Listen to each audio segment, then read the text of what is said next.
Nejc Borovničar je že od mladih nog aktivno vpet v okolje Podmevca in okolice. Že kot najstnika ga je pritegnila glasba. Starša oba, mama še zdaj, poje v cerkvenem zboru, tudi jaz.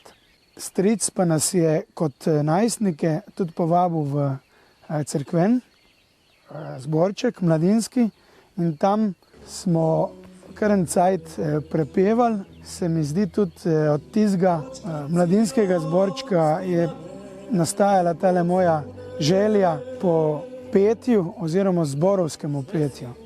Ta želja se je v polnosti uresničila leta 2001, ko je nastala vokalna skupina Snežet, v kateri se je zbralo 10 mladih fantov željo, da bi prepevali slovenske ljudske in dalmatinske pesmi.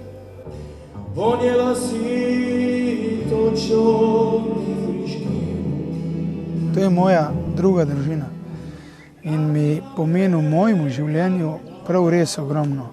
Eno je, da se s fanti odlično zastopimo, homogeni smo, se pravi v teh dobrih 20 letih sem predsednik, tu v taki skupini, taki zasedbi biti predsednik je tu najlažje.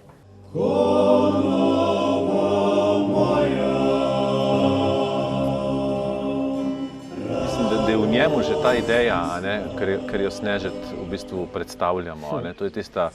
Da jo pooseblja na nek način. Poosebljajo sam, kot osebnost se mi zdi, da je on Snežet in se mi zdi, da iz njega pol veje ves ta duh, ki ga daje nam naprej, da nam daje tole energijo. Ja, da in žmaha, zelo je pozitiven, organizator je zelo dober, to je res in tako, pa sproščena, mislim, da je to tudi zelo pomembno, da je tako, zna tudi sprostiti in tudi navezati stike. Ajmo skupaj, prijatelji moji. Pod njegovim organizacijskim vodstvom je skupina organizirala enega svojih prvih koncertov na Tolminskem placu pri Fontani, ki so postali tradicionalni, pevci pa ljubljenci občinstva. Pripravili so tudi več dobrodelnih in tematskih koncertov. Posebej odmeven je bil Moj galebe, v spomin Oliverju Dragojeviću. Pesem pa jih je ponesla tudi na tuje, na Češko, v Francijo, Italijo, Avstrijo in širom Slovenije. Skupina je izdala 3 CD plošče in sodelovala pri snemanju 2 dokumentarnih filmov, Hiša na meji in Veliki krvavi punt.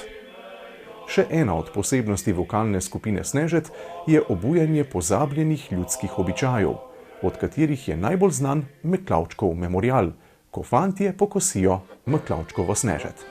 Dobrih 20 let nazaj se nas je dobilo enih 15, dobrih 15 koscev, več ali manj vaščanov.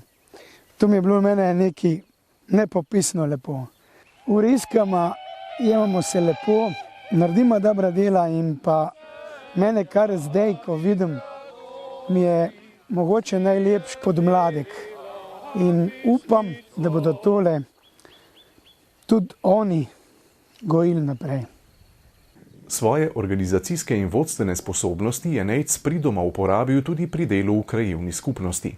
Uspešno je vodil projekt obnove Doma krajanov, ki je bil z evropskimi sredstvi in sredstvi občine in krajevne skupnosti zgledno obnovljen skupaj z okolico in je danes Dom puntarjev na Knežji. Nejcu je bilo nato zaupano vodenje krajevne skupnosti, katere predsednik je bil 2 mandata.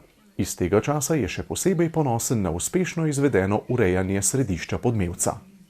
Naredili smo ogromno v tistem letu, položilo se je inštalacije, kot so elektrika, vodovod in nov asfalt po celi vasi, kar je bilo res potreben. Ob tem je tudi dolgoletni član prostovoljnega gasilskega društva Kneža, več mandatov pa je opravljal tudi delo predsednika turističnega društva Sopota. In z društvom tudi urejali okolico in pot do samega slapa. To je eno druženje in pa podpora ne kot meni, kot predsedniku, ampak k temu, da urejamo krajino, pa da je praktično zadeva urejeno za nas in za širše. Številnih projektov in idej se Nejc loteva s pozitivno energijo in zagnanostjo ter zanj značilnim smislom za soljudi, pristnim občutkom za družabnost in iskrenim domoljubjem. Kako pa Nejc čaka na maj? Maj je mesec ljubezni, se mi zdi. In jaz, ko začne vse cveteti, pa ko začne sonce, jaz bom kar pa domače rekel, mene kar razgajne. La, la, la, la.